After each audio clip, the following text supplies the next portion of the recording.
Let's bring it back to Andrew Clennell now for the crystal ball for the week ahead, and the cost of living dramas, they continue and only set to get worse, at least for the foreseeable future.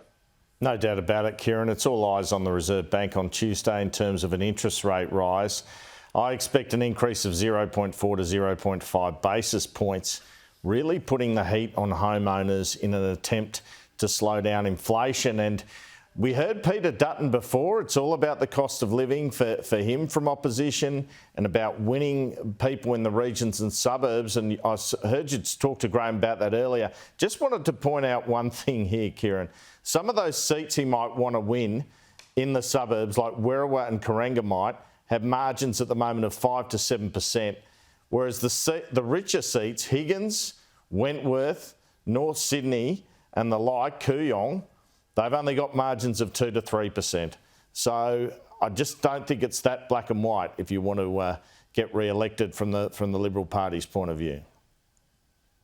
Yep, fair call. And Anthony Albanese definitely doing the right thing in visiting Jakarta, his first bilateral visit. I think it's absolutely the right call in terms of our sort of geopolitical worldview, Andrew.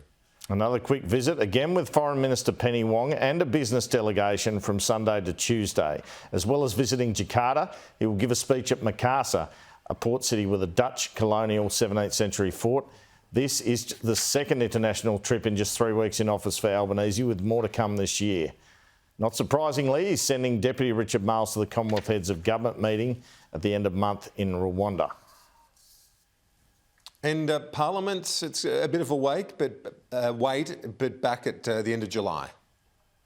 Yes, July 26 we know it will resume.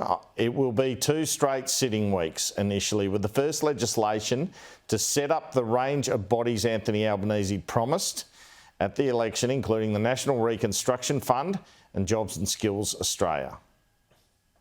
Been a lot of praise for Jason Clare during the election campaign, but I guess the other good communicator in Labor ranks that's copped a lot of praise as well is the former Shadow Treasurer, the now Treasurer, Mr Chalmers. Yes, that's always a trap. It takes you a while to get used to calling them the government and opposition, but we've managed to go okay so far.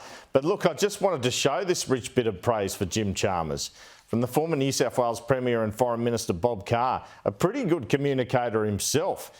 Here's the tweet I noticed at the weekend. Jim Chalmers speaks with authority and force. This guy may be the best communicator in the job since Keating.